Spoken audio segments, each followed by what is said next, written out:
விழுப்புரம் மாவட்டம் செஞ்சி வட்டாட்சியர் அலுவலகத்தில் வேட்புமனு தாக்கல் செய்யப்படவுள்ள பகுதிகளை விழுப்புரம் மாவட்ட காவல் கண்காணிப்பாளர் சாய் பிரணீத் நேரில் ஆய்வு மேற்கொண்டார். அப்போது பாதுகாப்பு முன்னேற்பாடுகள் மற்றும் தேர்தல் கால கட்டுப்பாடுகள் குறித்து அதிகாரிகளுடன் அவர் ஆலோசனை நடத்தினார். நீலகிரி மாவட்டம் உதகை கடநாடு ஊராட்சி மாவுக்கல் கிராமத்தில் சிறுத்தை ஒன்று வீட்டின் வாசலில் அமர்ந்திருக்கும் சிசிடிவி காட்சிகள் வெளியாகி வைரலாகி வருகிறது. வளர்ப்பு பிராணிகளை வேட்டையாடும் இந்த சிறுத்தையை கூண்டு வைத்து பிடிக்க வனத்துறையினருக்கு அப்பகுதி பொதுமக்கள் கோரிக்கை விடுத்துள்ளனர். நீலகிரி மாவட்டம் உதகையில் கடந்த 2024 பெண்ணை வன்கொடுமை செய்த சதீஷ்குமார் என்பவருக்கு ஆயுள் இறுதி வரை சிறை தண்டனை மற்றும் ரூபாய் 10,000 அபராதம் விதித்து நீதிமன்றம் தீர்ப்பளித்தது. மேலும் பாதிக்கப்பட்ட பெண்ணுக்கு தமிழக அரசு ரூபாய் 5 லட்சம் இழப்பீடு வழங்கவும் நீதிபதி உத்தரவிட்டார். நீலகிரி மாவட்டம் மைனலா பகுதியில் ஒரே இடத்தில் 4 புலிகள் தேயிலை தோட்டத்திற்குள் உலாவரும் காட்சிகள் சமூக வலைதளங்களில் வைரலாகி வருகிறது. புலிகளின் நடமாட்டத்தால் அச்சமடைந்துள்ள தொழிலாளர்கள் அவற்றை வனப்பகுதிக்குள் விரட்ட நடவடிக்கை எடுக்க வலியுறுத்தியுள்ளனர். மதுரை மாவட்டம் உசிலம்பட்டியில் நடைபெற்ற கிறிஸ்தவ இயக்கங்கள் மற்றும் பகுஜன் சமாஜ் கட்சி கூட்டத்தில் பால் தினகரன் மீதான வழக்கு பதிவிற்கு கடும் கண்டனம் தெரிவிக்கப்பட்டது. மேலும் ஆதி திராவிட கிறிஸ்தவர்களுக்கான உள்ஒதுக்கீடு உள்ளிட்ட 5 முக்கிய தீர்மானங்கள் இக்கூட்டத்தில் நிறைவேற்றப்பட்டன. சட்டமன்ற தேர்தலில் தயவு செய்து அரசியல் கட்சிகள் எங்களுடைய நிலைகளை மக்களோடு மக்களாக சேர்ந்து பணிபுரிந்து நலத்திட்ட உதவிகளை அவங்களுக்கு வழங்கி கல்வி மருத்துவத்திலே மேம்பட செய்து அவங்களுக்கு மக்களோட மக்களாக கலந்து போய்கிட்டு இருக்கின்ற எங்களை போன்ற இயக்கங்கள் பாரம்பரியமான இயக்கங்களுடைய முக்கியமான கருத்துக்களை கேட்டு அவங்க செயல்பட வேண்டும் என்று இந்த நேரத்தில் தீர்மானங்கள் நிறைவேற்றி கொடுக்கிறோம். மதுரை வடக்கு தொகுதி அதிமுக வேட்பாளர் மருத்துவர் சரவணன் தனது தொகுதிக்கு என தனி ஆம்புலன்ஸ் உள்ளிட்ட புதிய திட்டங்களை செயல்படுத்தப் போவதாக வாக்குறுதி அளித்துள்ளார். திமுக அரசு கடந்த தேர்தலில் அளித்த வாக்குறுதிகளை நிறைவேற்ற தவறிவிட்டதாகவும் அவர் விமர்சித்தார். இந்த திமுக கடந்த தேர்தலில் 525 வாக்குறுதிகளை கொடுத்து அதுல ஒரு 12-13% நிறைவேற்ற முடிந்தது. மற்ற எல்லாமே பொய்யான வாக்குறுதிகள், நிறைவேற்றப்படாத வாக்குறுதிகளாக இருக்கிறது. அந்த வகையில் மக்கள் ரெண்டையும் கம்பேர் பண்ணி பார்க்கும் பொழுது இன்னைக்கு தேதியில மக்களுடைய ஒரே சாய்ஸ் ஐயா எடப்பாடியார் தமிழ்நாட்டின் முதலமைச்சராக வரணும் அப்படின்றத அவங்களுடைய ஒரே குரலாக இருக்கிறது, எண்ணமாக இருக்கிறது. அது இந்த தேர்தலில் நிச்சயம் மக்கள் வெளிப்படுத்துவார்கள். அதிமுக கூட்டணி எடப்பாடியார் தலைமையில மிகப்பெரிய வெற்றி பெற்று ஆட்சி அமைக்கும். கிருஷ்ணகிரி மாவட்டம் ஒசூரில் ரியல் எஸ்டேட் தொழில் போட்டியில் நிகழ்ந்த கொலைக்கு பழிவாங்க சையத் இஸ்மாயில் என்பவரை கொலை செய்த பெங்களூரை சேர்ந்த 7 பேருக்கு இரட்டை ஆயுள் தண்டனை விதிக்கப்பட்டது. ஒசூர் கூடுதல் மாவட்ட அமர்வு நீதிமன்றம் இந்த அதிரடி தீர்ப்பை வழங்கியுள்ளது. புதுக்கோட்டை பழைய நகராட்சி கடைவீதியில் மாநகராட்சி அதிகாரிகள் நடத்திய அதிரடி ஆய்வில் ரூபாய் 4.5 லட்சம் மதிப்புள்ள 3 டன் பிளாஸ்டிக் பைகள் பறிமுதல் செய்யப்பட்டன. வாகன சோதனையில் சிக்கிய தகவலின் அடிப்படையில் 3 கடைகளில் இந்த சோதனை நடத்தப்பட்டது. தமிழக சட்டமன்ற தேர்தலுக்கான அதிமுகவின் 2ஆம் கட்ட வேட்பாளர் பட்டியல் வெளியான நிலையில் சேலத்தில் 11 தொகுதிகளிலும் அதிமுக அமோக வெற்றி பெறும் என தமிழரசு தெரிவித்தார். ஓமலூர் தொகுதி வேட்பாளராக மணி அறிவிக்கப்பட்டதை அடுத்து தொண்டர்கள் பட்டாசு வெடித்து கொண்டாடினர். ஆனால் இப்பொழுது பாட்டாளி மக்கள் கட்சி, பாரதிய ஜனதா இதை போன்ற கூட்டணிகள் இணைந்திருக்கிற காரணத்தினாலே அந்த வாக்குகளை ஒப்பிட்டு பார்க்கும் பொழுது இது உறுதி செய்யப்பட்ட வெற்றி. இந்த 11 சட்டமன்ற தொகுதியும் உதாரணத்திற்கு ஒன்றை சொல்ல வேண்டும் என்று சொன்னால், ஓமலூர் சட்டமன்ற தொகுதியில் பதிவான வாக்கு 2,45,000 வாக்கு. அண்ணா திராவிட முன்னேற்ற கழகம் அதில் பெற்றது 97,000 வாக்கு. பாட்டாளி மக்கள் கட்சி பெற்றது 29,000 வாக்கு. இந்த வாக்குகளை கூட்டி பார்க்கும் பொழுது 1,25,000 வாக்குகள் வருகிறது.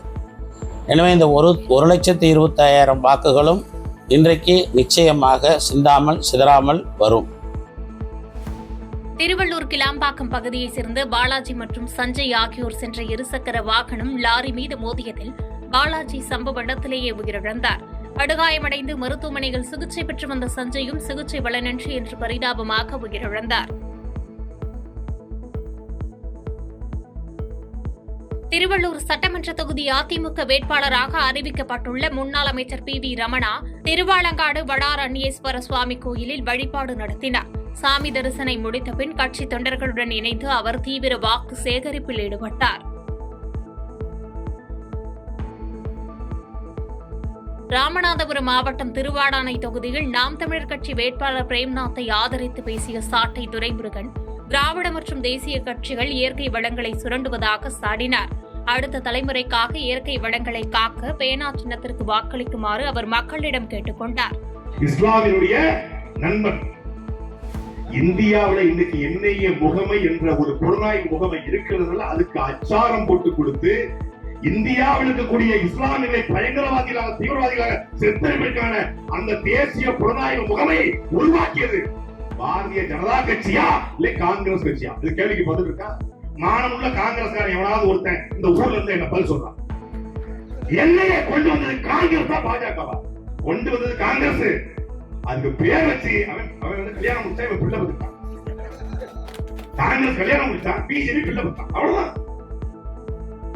கிருஷ்ணகிரி மாவட்டம் பர்கூர் அடுத்த செந்தாரப்பள்ளி பகுதியில் தடையின்றி நடக்கும் சட்டவிரோத மண் கடத்தலால் நிலத்தடி நீர்மட்டம் வேகமாக சரிந்து வருகிறது.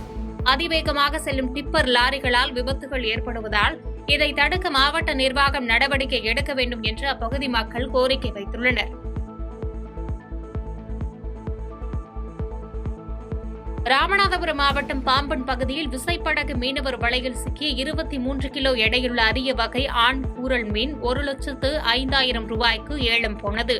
இதன் வயிற்று பகுதியில் உள்ள நெட்டி மதுபானங்கள் மற்றும் மருந்து தயாரிப்பில் பயன்படுவதால் இதற்கு பெரும் விலை கிடைத்துள்ளது.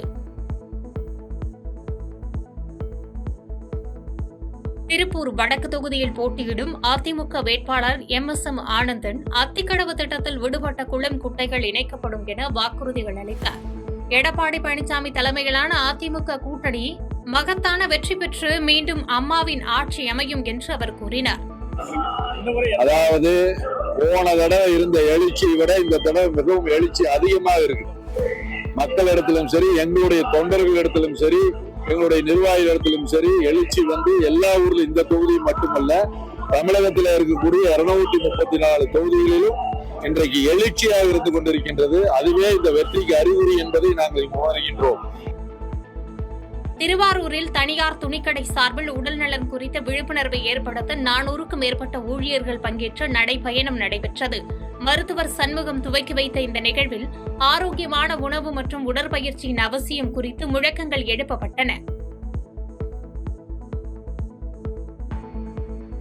சென்னை நங்கநல்லூரில் அதிமுக பொதுச் செயலாளர் எடப்பாடி பழனிசாமி தேர்தல் பிரச்சாரம் மேற்கொண்டபோது அவருக்கு ராட்சத ஆப்பிள் மாலை அணிவிக்கப்பட்டது.